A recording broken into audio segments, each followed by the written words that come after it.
Okay, so this is how you do problem number 37 on the chapter 10 homework. So the problem gives us like a seemingly normal pulley M1, M2 system, but the thing is this pulley has mass, therefore a moment of inertia.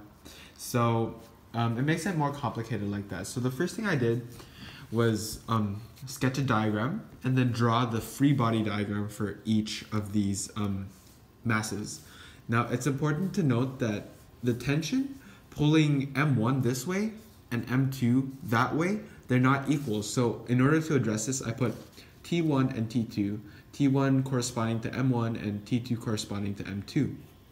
Also, it's important to realize that because M1, if not acted upon by the tension of the rope, would not move, the whole system is moving towards this direction. So it's pulling it this direction. So to solve part A asks for the acceleration of the two blocks. So I made a kind of like system of equations with three summing up the forces of M1, summing up the forces of M2, and summing up the torques. So here I just use my free body diagram to take T1 minus mu kinetic M1G equals M1 times acceleration, then mass 2, did that, and torque, I did that. And it is important to note that because we want to solve for acceleration and we're not given the angular acceleration, we have to convert this alpha into A over R, or uppercase R. And I solved for T1 from this equation. So I just isolated T1 and then I isolated T2 as well from this equation.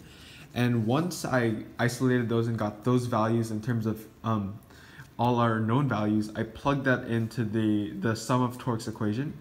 So here you can see a bunch of algebra, and I just was in the process of simplifying it and trying to isolate A.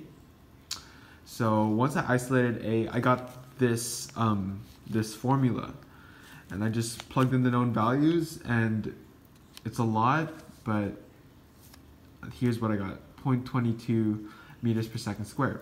So for B, it asked for the tension in the string. So what I did was I just used these formulas, and I just plugged in the known values. Now, because we know acceleration, this is now solvable, so I just used my answer in part A to solve for part B. And this is pretty straightforward compared to the first part of the problem. So I just did tension 1, and then I did tension 2. So yeah.